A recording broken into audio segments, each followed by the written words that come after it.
Hello guys, কেমন আছো সবাই? তোমাদের জন্য নিয়ে আসলাম হাত চেটে পুটে খাওয়ার মতো একটি রেসিপি। এটা যে খাবে সে তো হাত চাটতে চাটতে হাতটা ধোয়াই লাগবে না। আমি এই যে চাপা শুটকি নিয়েছি, সাথে পেঁয়াজ, রসুন আর শুকনা মরিচ এগুলো ভালো করে টেলে নিয়েছি। এখন এটা ব্লেন্ড করা হবে, ব্লেন্ডার করব। এটা ভালো করে টেলে নিয়েছি, এটা কিন্তু তেল দিইনি এটার সাথে। এখন ভালো করে এটা ব্লেন্ড করে নিব। এটা সত্যি বন্ধুরা, এটা যদি খাও তাহলে কিন্তু পাগল হয়ে যাবে, তোমার মুখে রুচি কিন্তু ফিরে আসবে। এখন আমি তেল নিয়েছি একটু বেশি করে, এটা এই রেসিপি করতে হলে একটু বেশি করে তেল লাগবে।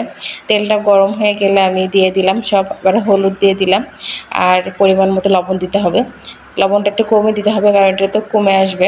এটা ভাজা ভাজা করে নিতে হবে। এভাবে করে আস্তে আস্তে আস্তে দেখুন কি সুন্দর কালার আসতেছে।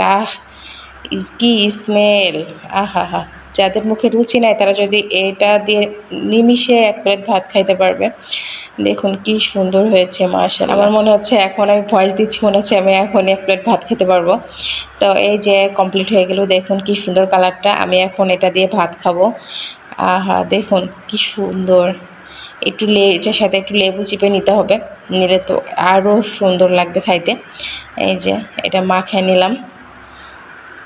এটা খাইতে যে কি মজা! যারা খাননি এই চাপা শুটকির ভর্তাটা অবশ্যই ট্রাই করে দেখবেন। তাহলে এখন টাটা বন্ধুরা, দেখা হবে অন্য কোনো ভিডিওতে।